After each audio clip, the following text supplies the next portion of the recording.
ایک شخص نے بازار میں دیکھا کہ ایک شخص اپنا غلام بیچ رہا ہے اور یہ آواز بھی لگا رہا ہے کہ یہ بہت اچھا غلام ہے، اس کے اندر اس کے علاوہ کوئی اور عیب نہیں ہے کہ یہ کبھی کبھی چغلی کھاتا ہے۔ کسی شخص نے یہ آواز سنی، اس نے سوچا کہ اس میں تو کوئی عیب نہیں ہے اور چغلی کھانا تو عام سی بات ہے، اس میں کیا خرابی ہے، اس غلام کو خرید لینا چاہیے۔ چنانچہ اس نے سودا کر کے وہ غلام خرید لیا اور اپنے گھر لے آیا۔ کچھ عرصے تک تو وہ غلام ٹھیک ٹھاک کام کرتا رہا۔ اس کے بعد اس نے اپنا رنگ دکھانا شروع کیا۔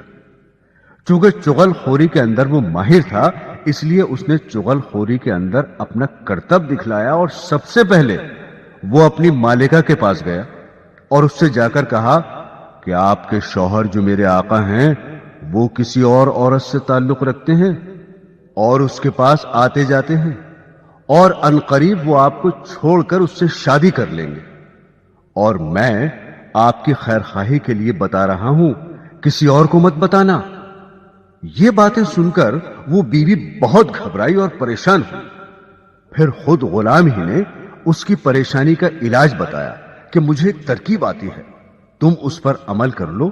وہ یہ کہ جب تمہارے شوہر سو جائیں تو تم اس طرح سے ان کی داڑھی کے ایک دو بال کاٹ کر اپنے پاس رکھ لینا، پھر دیکھنا کیا ہوتا ہے، پھر وہ ہمیشہ تمہارے ہو کر رہیں گے، کبھی دوسری عورت کی طرف نظر نہیں اٹھائیں گے۔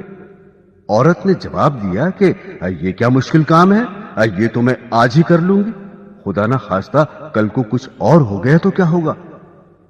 اب وہ غلام آقا کے پاس آیا اور اس سے کہا کہ تمہاری بیوی کے دوسرے مردوں سے ناجائز تعلقات ہیں اور عنقریب وہ آپ کو خیر بات کہنے والی ہے، اور اس نے یہ تہیہ کر لیا ہے کہ وہ آج رات آپ کو اس طرح سے ذبح کرے گی۔ اگر آپ کو میری بات کا یقین نہ ہو تو آپ جھوٹ موٹ سو کر دیکھنا، اور گلا نہ کٹ جائے تو مجھے بتانا۔ چنانچہ وہ آقا جا کر جھوٹ موٹ سو گیا، اور ادھر بیوی اس انتظار میں تھی کہ کب ان کی آنکھ لگے تو میں اپنا کام کروں۔ میاں کو نیند کہاں آتی، اس لیے اس نے مصنوعی خراٹے لینا شروع کر دیے۔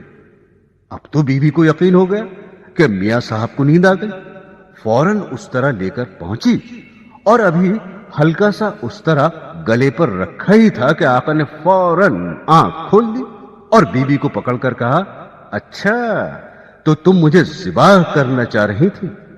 غصہ تو پہلے ہی آ رہا تھا، اس آقا نے اس طرح سے بیوی کو ذبح کر دیا۔